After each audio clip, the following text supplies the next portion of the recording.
Om Namo Bhagavate Vasudevaya.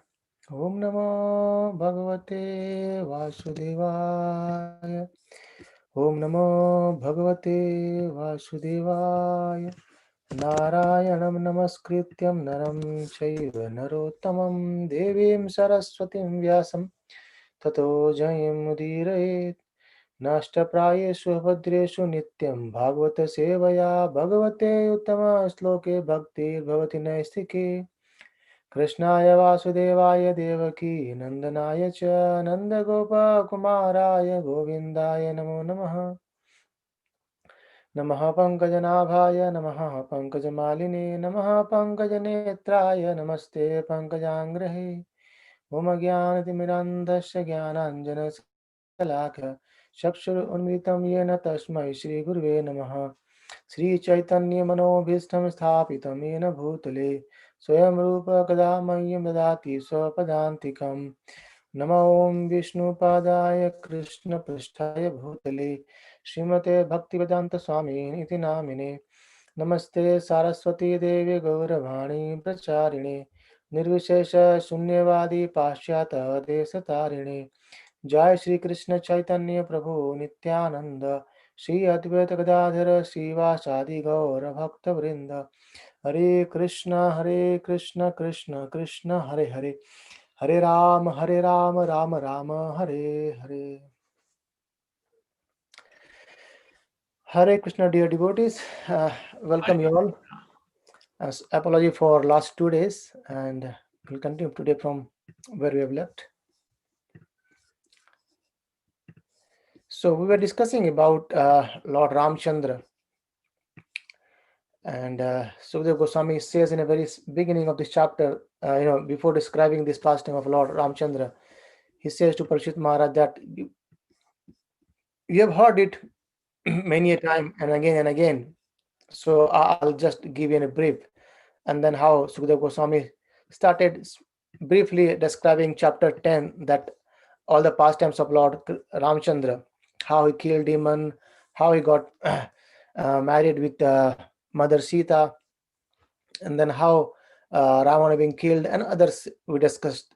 And also very important thing we discussed about the teachings uh, about the holy name of Lord Rama and his personal Raman. Both are not different, but still holy name is actually superior than Krishna Rama himself, and he has delivered. He has a capacity to deliver of all of us, right? And we also discussed so many pastimes and small stories from Ramayana, and I have shared the links of on YouTube, and I hope you would have gone through those two videos, one in Hindi and one in English. That's really an amazing one. And then at the end of chapter 10, Sukadeva Goswami explained that Krishna Rama in this incarnation, he remained as Ekapatni Vrata. He was just one wife, and as an ideal wife as Mother Sita.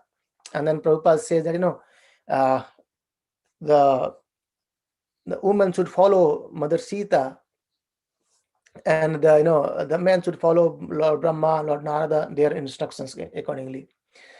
So in chapter 11, Sukadeva Goswami explains about the kingdom, how Ramacandra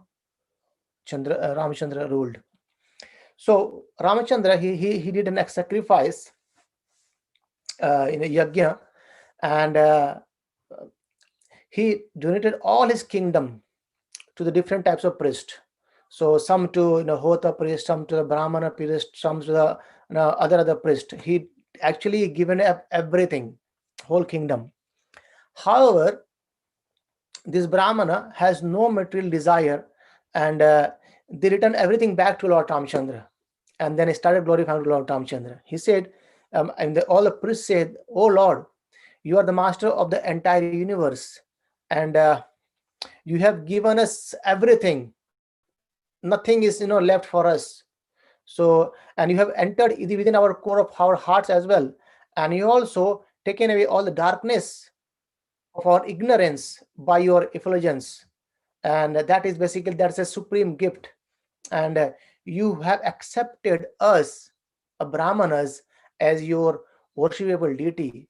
So that's being glorified to Lord Ramacandra, to all these by these Brahmanas. And then Sukadeva Goswami continues saying that once what happened, Lord Ramachandra, while he was ruling the kingdom, he went uh, incognito at night to understand the people's opinion towards himself. So he became incognito, basically hiding himself in different costumes, and he just went to the common people and wanted to know about his opinion. And somehow or other he heard a man speaking unfavorably about his wife, Mother Sita or Sita Devi. And then Sukadeva Goswami explained that after that, he is the man with a poor fund of knowledge and a heinous character speak nonsensely uh, regarding this Lord Ramachandra or Lord Krishna and others, right? So because of the poor fund of knowledge, we do not know who Krishna is, who Rama is, and then they started speaking like that. And however, when Ramachandra heard this, he became actually not kind of distressed, but still he was a bit concerned that because he was a king and he has to show uh, the the nature of a real king, who is basically more renunciant. All the kingdoms is actually his four family, and no one should be everyone should be satisfied. And however, for the sake of this pastime, Lord Ramchandra has to abandon his wife Mother Sita. And Mother Sita was actually, she was pregnant. And then Sita Devi went to the ashram of Valmiki Muni, and there Sita Devi gave birth to two twins. We all know very well, these are Lava and Kuśa. And then Maharaj Parikshit to Malay. Sukadeva Goswami narrates to Maharaj Parikshit that Lord Ramchandra has two sons, Lava Kuśa, and that's were given by Mother Sita in the ashram of Valmiki Muni. And Lakshmana, Bharata, and Shatrughan, these three also had two sons. And the names were also given of that. And then, though forsaken by her husband, Sita Devi entrusted her two sons to the care of Valmiki Muni. And Valmiki Muni taught them all the knowledge what they need. That was given by Valmiki to Lava and Kuśa. And then we all know the story that at later Mother Sita, as she was born from Mother Earth, and we'll see it. I think the next chapter has been described as well. And then Mother Sita meditated on Lord Ramachandra's lotus feet, and she entered into the earth. And the Lord was extremely, or certainly he was aggrieved by, after hearing this, by seeing this pastime that Mother Sita has left him alone, and he was in a bit grief. However, that's a transcendental love, and Lord Ramachandra is actually showing this to the all common people that this is how it happens. But Lord Ramachandra has nothing to kind of lament, or nothing to be sorrow, or nothing to be distressed. But he has taught us that these are the way to be in this material world. And then after that, Lord Rama performed an Agnihotra Yajna, that's for 13 years. And then Lord Rama entered his own abode, Vaikuntha planet. So after doing all these pastimes, Lord Ramachandra went to the Vaikuntha planet, and which is, Sukadeva Goswami explained that, which is beyond Brahmajyoti. So Brahmajyoti is the first entrance. After that, there's the basically entry point of a spiritual world. There's the beginning of the spiritual world, and beyond that, we have different Vaikuntha planets. Even Golak Vrindavan is there, Dwarika is there, Ayodhya is there. So after that, it happens. Prabhupada writes there in this purport, saying that the lotus feet of Lord Ramchandra, or Krishna, they are always a subject matter for meditation for devotees. So the devotees, they always want to hear and discuss about the subject matter regarding the Lord's lotus feet and his pastimes, in every pastimes of Lord Hari. And then Prabhupada explains, saying that putting a Brahma Samhita is that, I worship Govinda, the premier Lord, who is endowed with great power, The glowing effulgence of his transcendental form is the impersonal Brahman, which is absolute, complete, and unlimited, and which displays the varieties of countless planets with their different opulences in millions and millions of universes. So that's how it's Brahma Jyoti is the effulgence, glowing effulgence of Lord transcendental form. So beyond that, Lord resides in his own transcendental form. And Prabhupada says the Brahma Jyoti is the beginning of the spiritual world, and beyond that Brahma Jyoti are the Vaikuntha planets and others. And then Sudha Goswami explains, saying that the Lord Ramachandra's reputation for killing Ravana with this arrow, or killing other demons, and at a request of devatas, and having built a bridge on the river Shetu. These are not the kind of factual glory of Supreme Personality of Godhead, Lord Ramachandra. He says, whose spiritual body is always engaged in various pastimes. So these all the pastimes Lord Ramachandra did just to please his devotees. Prabhupada writes in the purport, saying that before that, Sudha Goswami explained that Lord Ramachandra has no one equal or superior, and therefore he had no need to take any help from the monkeys to gain victory over Ravana. So this is basically a kind of, he wanted his devotees to engage in the glory as well. So he made a pastime with monkeys and others, Hanuman to kill Ravana and others, the fight. Prabhupada says the Supreme Lord has nothing to do, and no one is found to be equal to or greater than him. For everything is done naturally and systematically by his multifarious energies. So Lord has nothing to do. Na tasya karyam karanam na sorry. Na tasya karanam cha vidyate. Whatever he does is his pastimes, and the Lord has no duty to perform to oblige anyone. Nonetheless, he appears to act to protect his devotees or kill his enemies. Of course, no one can be the Lord's enemy, since who could be more powerful than the Lord? And there is actually no question of anyone's being his enemy.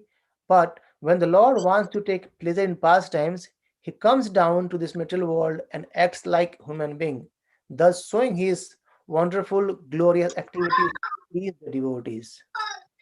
So the real message is to please the devotees. Lord do this all these pastimes just to please the devotees. And Prabhupada says his devotees, they are always want to see Lord victorious in various activities, and therefore to please himself and them, the Lord sometimes agrees to act as a human being and perform wonderful, uncommon pastimes for the satisfaction of the devotees.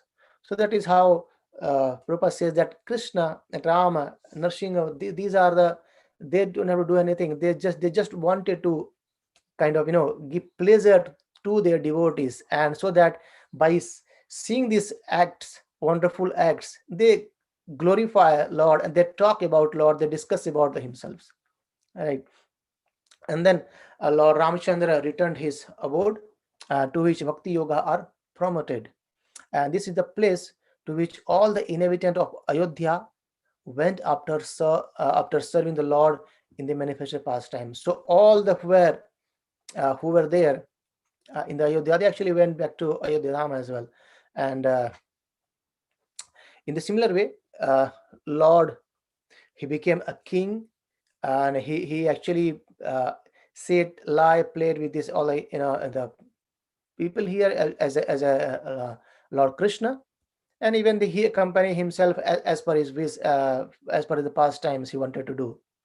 And Sudha Goswami is saying that anyone who orally receives the narration concerning the characteristics of Lord Ramachandra pastimes will ultimately be freed from the disease of envy and thus be liberated from the bondage of fruitive activities. So that is how understanding about the pastime of Lord Ramachandra, Krishna, Nrsimha, these are the pastimes which actually cleanses our heart, it actually purifies ourselves, and it's ultimately makes us free from the disease of envy, pride, and others. And you know, uh, we have understood it many a time that this by hearing the pastimes of Lord Hari, Lord Krishna, Ram, we make ourselves eligible to enter to the kingdom of Lord. So in this way, we make ourselves eligible, because as much as we hear about Lord, we are clearing, purifying our own heart. And we discussed last week, sorry, not last week, 2 days back, that chanting of holy name of Lord Rama, Krishna, Hari, that has actually melted so many stone-hearted people as well. So that is how glorious it is, by chanting the name of Lord Rama. Lord Rama and Krishna, they can appear as they wish. They appeared as a cloth to Draupadi, right? And they appear to as a death to the people who are non-devotees. He appeared as Sudarshan Chakra before Durvasa Muni, and to save Amrish Maharaj. So as he want, he appears, and that is how the glorious pastimes of Lord Hari are. And then in next chapter, in chapter 12, there are dynasty of Kusa has been described. That at the end, Kusa became the king, and then he ruled. So there are so many lineage being described in the chapter. And after that, Sukadeva Goswami explains that dynasty of Mahārāja Nimi. So again, we are discussing the dynasty of Ikshvaku, and in that, his son name is Mahārāja Nimi. So Mahārāja Nimi once requested the great sage Vasishtha to take the post of chief priest in a sacrifice. So, as you know, the kings, they are always used to performing the sacrifices, and Mahārāja Nimi requested Vasishtha Muni. And however, Vasishtha Muni said that I had another sacrifice to begin by Lord Indra, so I am going to perform that sacrifice and do it until I come back, and I'll do this sacrifice too. And however, Nimi Maharaj, he was self-realized soul, and he considered that life is flickering, and he began the sacrifice with a priest. So he don't wanted to waste time, and he started a sacrifice with another priest.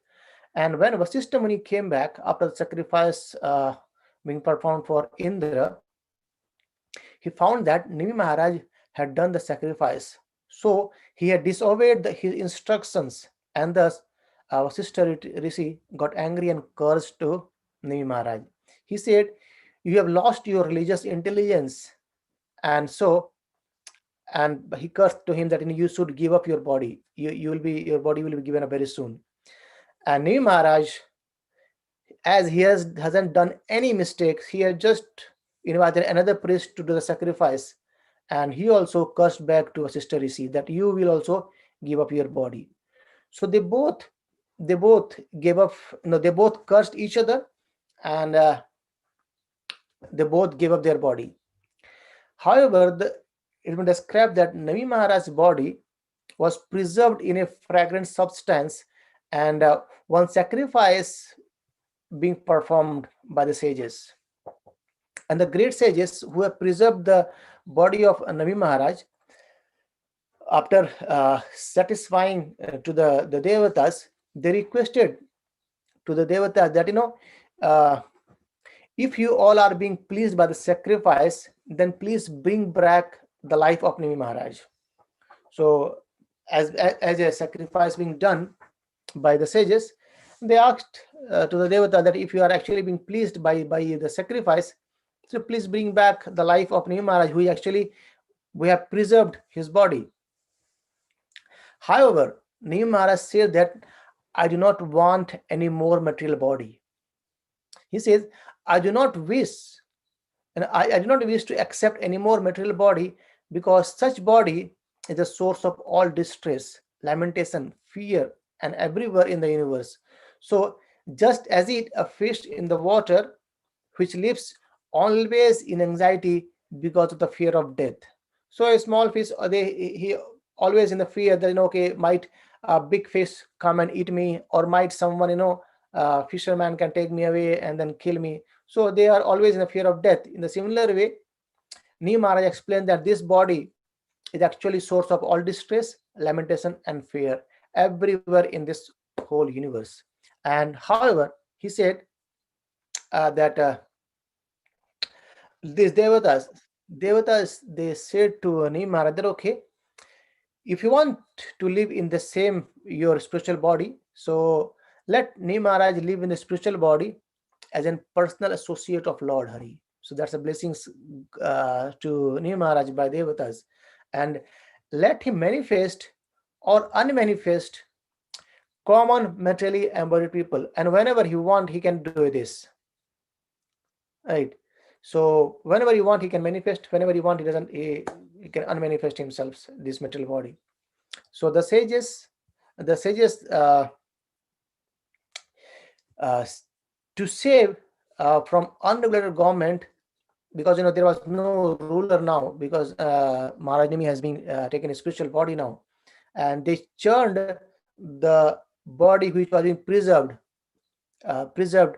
and from there a son was born called as Janaka or Vedeha, and then he created a city called as Mithila, and then in that lineage, there was another son called as Shiradhwaja was born, and Shiradhwaja was also called as Janaka, and this Shiradhwaja is actually Janak, we all know as Janak Maharaj, uh, uh, father of Mother Sita, and described when this Shiradhwaja or Janak Maharaj was plowing a field, and from the front of his plow, or which is called a Sira starting point, and appeared a daughter named, and then he named her as Sita Devi, because she appeared from the front of the plow. So that is how we understand that Mother Sita had actually came from Mother Earth, and who later became the wife of Lord Rāmacandra, and thus he was also known as Shiradhwaja. And this was the story of Janak Maharaj, how he got Mother Sita as his daughter. And so there are so many other kings are being described in this chapter. And then at the end, Sudhir Goswami concludes this chapter saying that, my dear King Parikshit, all the kings of the dynasty of Mithila were completely in knowledge of their spiritual identity, and therefore, even though staying at home, they were all liberated from the duality of material existence. So even in Bhagavad Gita, Lord Krishna gives an example of Janak Maharaj to Arjuna, when he don't wanted to fight the war, Krishna gave an example that, see, even Janak Maharaj, he has completely renounced, but still he was a king of the kingdom, because it's out of duty. So because you are here as in the field of battlefield, so your duty is to fight now. So you do not have to give up your duty. By saying that, Krishna gives an example of himself as well, that he says, I don't have to do anything, but still I am performing everything. And in the same way, the great man, like great personality, Janak Maharaj, was being given by example over there. So this is how we end chapter 13 of this Canto 9. And from Canto 14, there is a nice story. Maybe small stories are there in this canto. And King Purūravā stories comes here. So as of now, we are hearing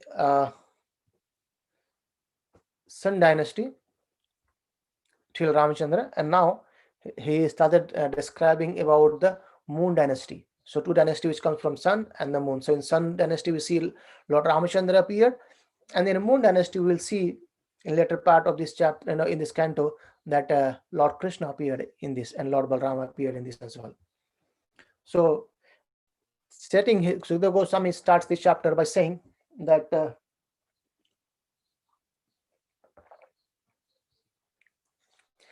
from Garbhoda Kasai Vishnu, Lord Brahma appeared, and from Lord Brahma's, Atri Muni appeared. And Atri Muni, being a son of Lord Brahma, he was a very, very qualified Brahmana. And from him, uh, Soma, Soma as a moon god, he appeared. And he appeared from the tears of Atri Muni. Soma, who is known as moon god, he appeared from tears of Atri Muni. And Soma, or moon god, he conquered the three worlds and performed a great Rajashri sacrifice or yajna. And he became so opulent, and also being glorious in this three world as well, and by conquering this three world. And he did a mistake. Now let's see. So he kidnapped Brahaspati's wife. So Brahaspati, we know that he is actually the spiritual master of the Devatas, or mostly the Indras. And Soma, he kidnapped the wife of Brahaspati, in fact the wife of spiritual masters. Her name was Tara. And then he did not return due to his pride. And many a time actually Brahaspati had asked him to return his wife, but because of pride, because of his own opulent, he didn't return. And there is a fight happened between the demons and Devatas. What happened basically, even the sun god, he was a Devata, but we understood earlier that Sukracharya, he is an enmity with Brahaspati. So Sukracharya, he took side of moon, and then all the demons, they fought for moon to other Devatas. And by seeing this, Lord Brahma is being informed by Angira Rishi that this is happening, and Lord Brahma came there, and he chastises moon god Soma, and then he has to return back Tara, or wife of Brahaspati, to Brahaspati. So, however, in that time she was pregnant, and Brahaspati, he actually asked her to deliver the child immediately. And as the child was born, who was actually very, very beautiful with a golden bodily hue, and both Brahaspati and moon god Soma, they desired to have this child. They claimed that this child is mine. So, but anyway, a fight arose between moon god and Brahaspati that this is mine, this is mine. However, again Lord Brahma came. Actually, because of shyness, Tara, the wife of Brahaspati, was not speaking the truth, or maybe she was not able to speak the truth, who is the real father of this child. And then Lord Brahma, he actually came there, and he actually took aside to Tara, and then he asked her that who is the real father of him. And then finally Tara cleared that the moon god, or Soma, is the father of this child. And so finally the child is being handed to moon god. And thereafter, and this child is called as Buddha. Remember, we're discussing about Sudyumna. So Sudyumna, he was born as a female, as a Ila, and then by the mystic power of Rishi, he turned to Sudyumna. And but he had, again, when he went into the forest where Lord Shiva was to reside, and he again became Ila, a female. And when he was going from another forest to forest, he could see Buddha, and they had a son at the time. That is, his son name was Purūravā. So and when Sudyumna retired, the Purūravā became the king at the time. So this is the Buddha, who is the son of moon god, basically son of the Brahaspati's wife through moon god, we can say as. And after that, this Purūravā was being born, and when his beauty, personal qualities, and behavior, wealth, power actually they were described by Narada Muni in the court of Lord Indra. So the description of Purūravā was being described by Narada Muni in the assembly of Lord Indra, and there the celestial woman Urvaśī was attracted to Purūravā, and thus she approached the king Purūravā. So Urvaśī, we can say as a wife of Indra, she was attracted to Purūravā, and she approached King Purūravā saying that, "Oh, most beautiful woman," as she approached, and Purūravā said, "Who are you? You are so beautiful, so glorious, and you are all welcome. And please sit here and tell me what can I do for you." And then Urvaśī actually, and King Purūravā, he expressed that, "No, I want to have you as my wife." And then Urvaśī also agreed, as the intention was Urvaśī also to the same. So they both agreed, and then there was a condition. Urvaśī said that, "Yeah, I will live with you. However, there are 3 conditions in that." She came with 2 lamps. So that she said that these 2 lamps are as good as my son.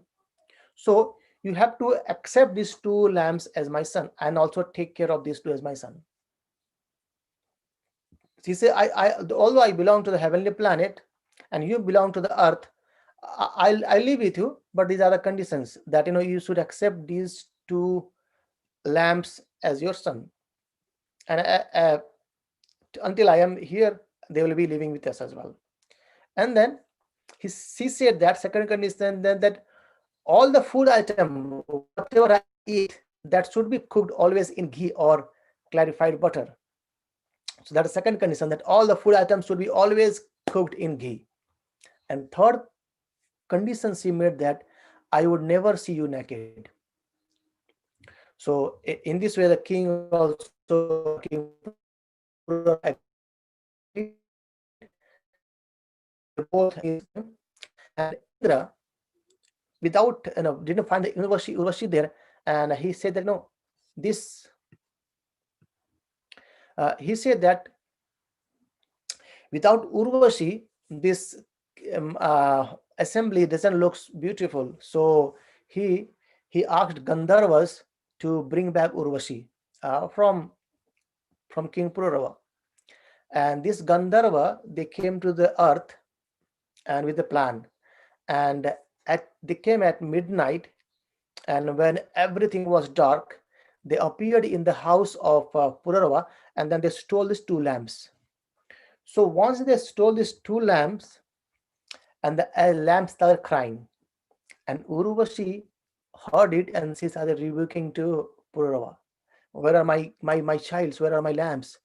And then she started crying as well. She said, "I am being killed now, and you said that you will give protections to me and my to my lamps, but see, you are an unworthy husband.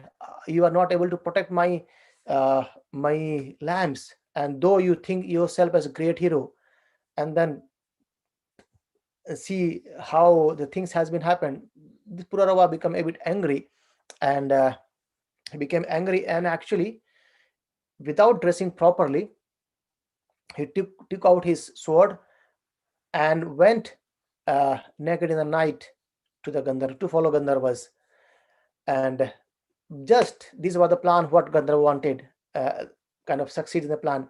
So as soon as they could see that king is out, and then they by their glowing, they made these things bright, and they have given the 2 lamps back, and thus the whole house became illuminated. And as it became illuminated, Urvaśī could see that the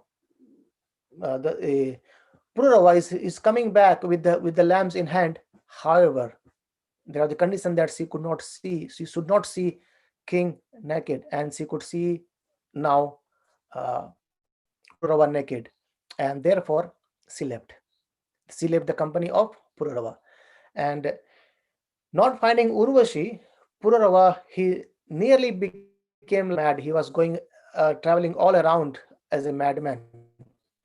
Once, when he was near Kurukshetra, he could see Urvaśī, and he could see Urvaśī, and then he tried to convince her that no, not to leave his association, else he will die and give up his body. Then Urvaśī actually tried to convince him as well that no, don't be like that. You are a great hero, and it's not wise to give up a life for a woman. And however, she said that okay, you wanted to accompany with me, then I'll tell you that okay, you can enjoy with me once a year, and if you wish, you can begot children as well.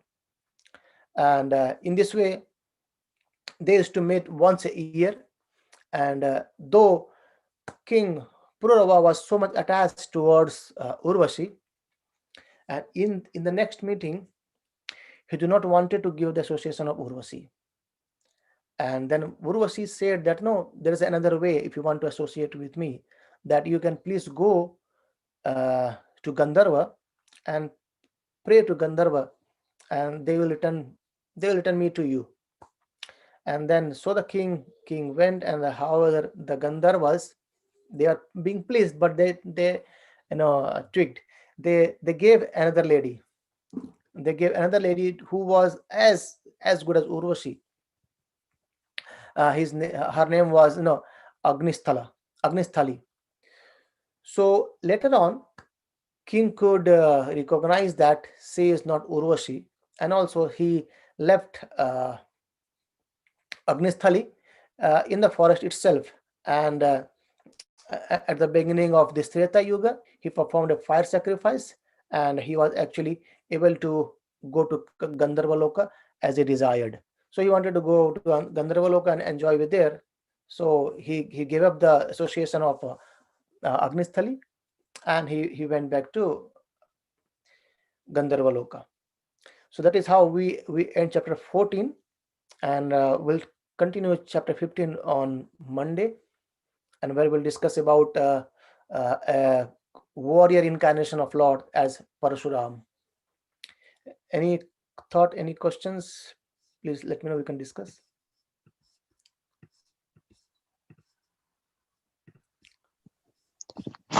Hare Krishna, Babuji. Hare Krishna. There is just one question about Sri Ram and Sita Ma. Whenever we discuss with any people, and this topic always comes up, that why did Sri Ram leave Mata Sita? Now, according to the scriptures, you said it was a pastime. But how do we logically explain this to a person who is adamant and who always argues on this particular point, that it was wrong of Lord Ram to leave Sita Ma, especially when she was pregnant? And I mean, we don't question the devotion. The devotional people won't question this, but people who do not believe in such stuff, they'll always come up with this reason saying, oh my God, Rama left Sita, and he was a very a misogynistic person or whatever. But we know that he's a Lord, and we do not question whatever he did. But how do we logically explain this to a non-believer? Thank you for a very nice question, though a difficult one to answer, but still let's try to understand. So definitely it from outside world it looks illogical, because for someone else saying I cannot give up my wife, which I can now is pregnant. So that's one part. But Lord Rama, he wanted to exhibit that what a king means. And king means king should be able to give justice to everyone.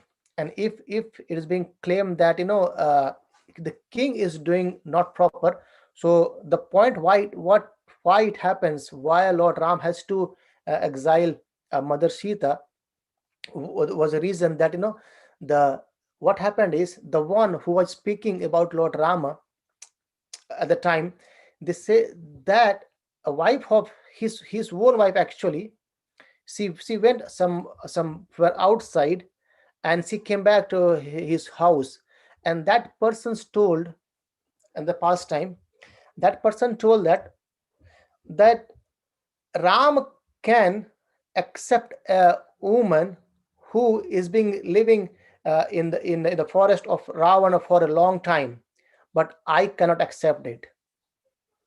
So that makes a bit kind of illogical for Lord Ramacandra, saying that okay, looks like I have done something mistakes, and this is not good for my praja to understand me like that. So that is how Lord Ram exhibited the kind of glories of a king, that he needs to uh, take decision not emotionally, but rather than for the welfare of all the kingdom. So that's the demonstration what Lord Rama gives. And then again, very nice point you made, that anyway, devotee, they don't question, because they understand very well that these are the eternal pastimes Lord wanted to make, right? So that is what I can say. And the second point is, uh, second point, whenever we see that the spiritual discussion, when it is going towards an argumental basis, we just stop there, because the point is, the one who doesn't believe in Lord Ram or Lord Krishna, definitely, if they take the path of argument, they won't be able to understand this logic anyway, because Krishna, it is residing within their heart. See, I'll give example of Mahabharata. Once Duryodhana says that you are from outside speaking me something good which I should follow. However, you are the same one sitting inside me, from within me, saying me not to follow this. So Krishna knows very well the intention of the persons, and that's how it's been also been said to the devotee, that we should not be going into argumental basis for saying to the non-devotees to explain that no, this is right. Let them let them slowly understand things, and then they will let know. uh, for argument, there is no possibility of making people understand. I'll give so many examples. Like many people say that Lord Krishna, uh, does it look like Lord? He has 16,000 wives. But when we go deeper to understanding, towards scriptures, by hearing a great acharyas, we understand that it has a purpose. And Lord didn't have 16,000 wives to enjoy his sense enjoyment. He was just doing a pastime, and he was actually fulfilling the desire of the devotees in other way, isn't it? So that is how it is. So my suggestion would be, if people doesn't understand, or if it is goes towards good discussion, then it's okay to discuss. But when it goes towards argumental, it's better to stop there. Thank you, Prabhuji. I know, because there is a I think I've read somewhere, I think it's Prabhupada or someone else, he says, uh, when there are four, especially say that there are four Indians, they when they come up and discuss about religion, they come up with the fifth religion as well. So because everyone has their own philosophy, and they bypass the philosophy and what the scripture says. So that is how these non-believers, or those who don't go deeper in the spirituality, and they just know something, and they claim to know everything in that, and then how the up and downs happens over there. And the worst thing is, like, people without any belief, or without any uh, logic, I would say, are the most vocal people, and they'll always, like, try to, like, incite these sort of arguments and stuff like that, and it's quite difficult to answer them logically at that point of time. Prabhu, very good point actually. The point is that whatever we are learning, whatever we are trying to understand about spirituality, we don't want to claim that yes, we are right, or we are not supposed to say that you are wrong. The people who have the mentality of like being envious of God, or who don't believe in the existence of God, whatever you give them, they won't understand it. That's the simple truth. However, we should trying to give them good thing, like rather than discussing this controversial topic. Like, let's for example, the scripture says the urine is bad, isn't it? It's it's basically fall and very bad thing, urine. But on the other hand, if you see, the cow urine is pure. So what to take? Urine, it's a urine of cow as well. It's a urine of man, urine of cow. Both are quite lot huge differences. The cow urine is useful in many ways. If you say the cow dung are used to clean the floor before worshipping, before the puja. But we cannot use others animals dung, or the toilet or stools. We can't use it. But gomutra and the cow dung can be used. So definitely there are scriptures are there which makes contradict, but we understand that yes, cow is mother, and so we use that, isn't it?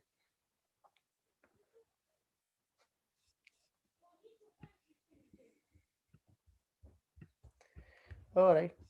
Any more thought, or anyone to give some any suggestion on this question? That would be good. We can have some discussion on this.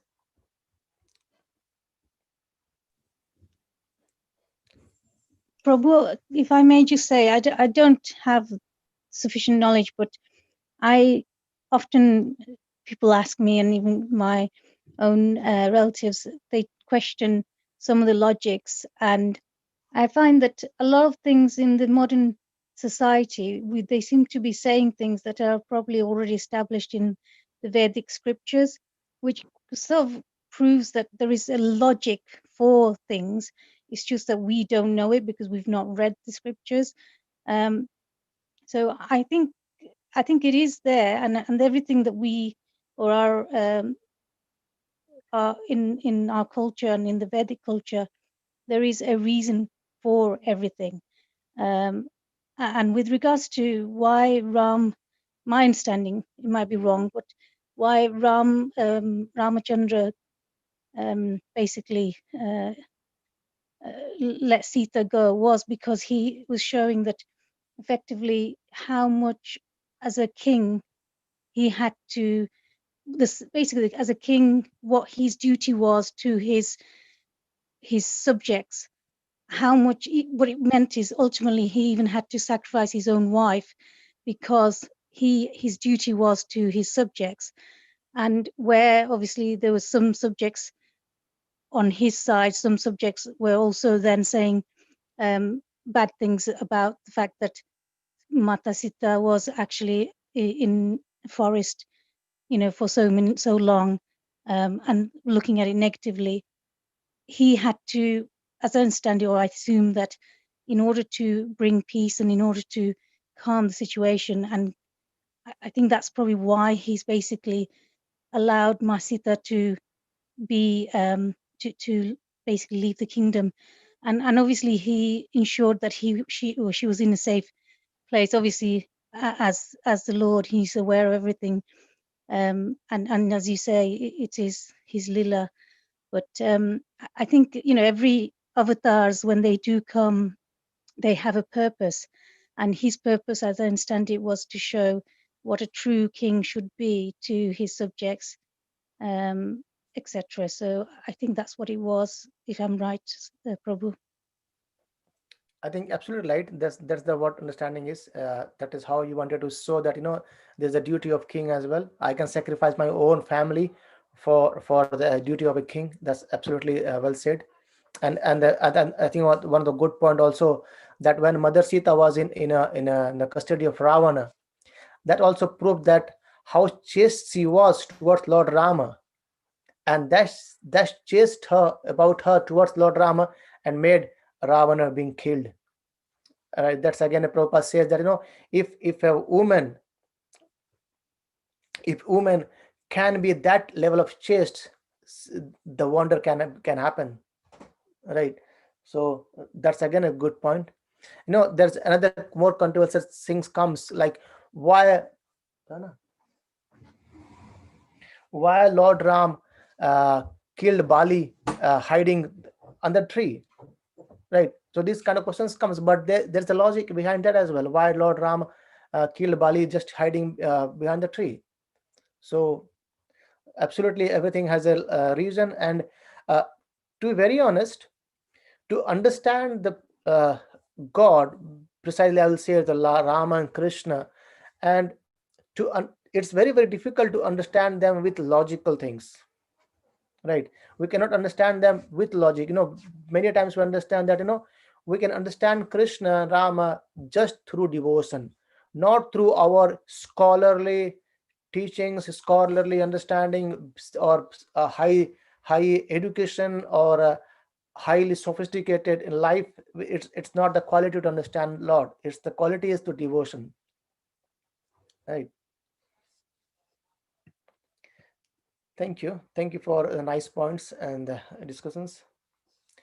Okay, we'll stop here and see you on Monday. And apology again for the last 2 days. I had some work to do, so I could not do this program. ग्रंथराज Shrimad Bhagavatam की जय श्रील प्रभुपाद की जय अनंत कोटि वैष्णव वृंद की जय हरे कृष्ण हरे कृष्ण हरे Krishna Hare Krishna. हरे Krishna Hare Krishna. हरे कृष्ण